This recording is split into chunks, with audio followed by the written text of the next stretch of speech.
السلام علیکم ورحمۃ اللہ وبرکاتہ۔ تقدیر، اللہ تعالیٰ نے ہر چیز صحیح مقدار میں بنا دی اور پھر ہدایت دے دی، یا یوں کہیے کہ اللہ تعالیٰ نے ہر انسان کا مقدر لکھ دیا اور اس کو ہدایت دے دی، یعنی قرآن۔ یہ ان لوگوں کے لیے خاص کر ہے جو اپنی تقدیر کو کوستے ہیں اپنی کوتاہیوں کی وجہ سے، اپنی کمیوں کی وجہ سے۔ جیسے اب کوئی فجر میں آلس کی وجہ سے نہیں اٹھا اور وہ کہے گا کہ آج تو میرے نصیب میں فجر کی نماز پڑھنا ہی نہیں تھا، یا کوئی کھانے کی پلیٹ سامنے رکھے اور کھائے نہیں اور کہے کہ آج تو میرے نصیب میں کھانا ہی نہیں ہے، میرے تقدیر میں لکھا۔ یا کوئی چوری کرے اور کہے کہ نہیں بھی آج تم میرے نصیب میں جو ہے چوری کر کے ہی کمانا ہے۔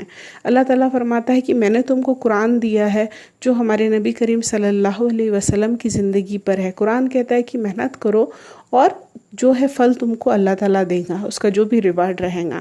تو تقدیر جو ہے چھپی ہوئی چیز ہے اور قرآن جو کھلا ہے، ہم چھپی ہوئی چیز کے پیچھے بھاگتے ہیں۔ تقدیر چھپی ہوئی ہے اور قرآن کھلا ہوا ہے، کھلی ہوئی چیز کے پیچھے نہیں بھاگتے۔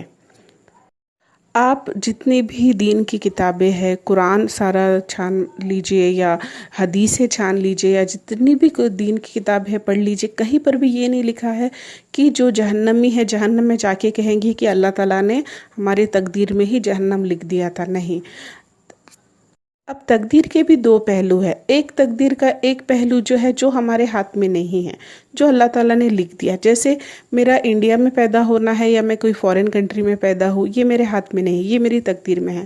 کسی کو لڑکا پیدا ہونا ہے یا لڑکی پیدا ہونا ہے یا لڑکا، یہ اللہ کے ہاتھ میں ہے۔ کسی کا رنگ کالا ہونا ہے، گورا ہونا ہے، کسی کے بال بھورے ہونے ہیں یا براؤن ہونے ہیں، یہ اللہ کی طرف سے ہے۔ یا آپ کو کسی بڑے گھر میں پیدا ہونا ہے، چھوٹے گھر میں پیدا ہونا ہے، یہ سب اللہ کی طرف سے ہے۔ پر آپ کے ہاتھ میں جو ہے تقدیر کا دوسرا پہلو ہے۔ جیسے آپ کو کسی نے کہا کھڑے ہو جاؤ اور آپ کھڑے نہیں ہو رہے، آپ بیٹھے ہوئے ہو اور کہہ رہے ہیں کہ نہیں بھی میرے مقدر میں کھڑے ہونا نہیں۔ آپ کو کسی نے ہاتھ اٹھانے کہا اور یہ ہاتھ اٹھانا نیچے کرنا، یہ جو ہے یہ ہمارے بس میں ہے۔ تو یہ تقدیر جو ہے اللہ ہی کی طرف سے ہے، پر جو ہماری لائف ہے ہم کو کیسے بتانا ہے، یہ اللہ تعالیٰ نے ہمیں قرآن دے دیا، ہمیں ہدایت دے دی، ہمارے لیے نبی، ہمارے لیے رسول، انبیاء اکرام بھیج دیے، اور اللہ تعالیٰ نے کہا کہ بھی آپ اس طریقے سے جو ہے اپنی زندگی بتاؤ۔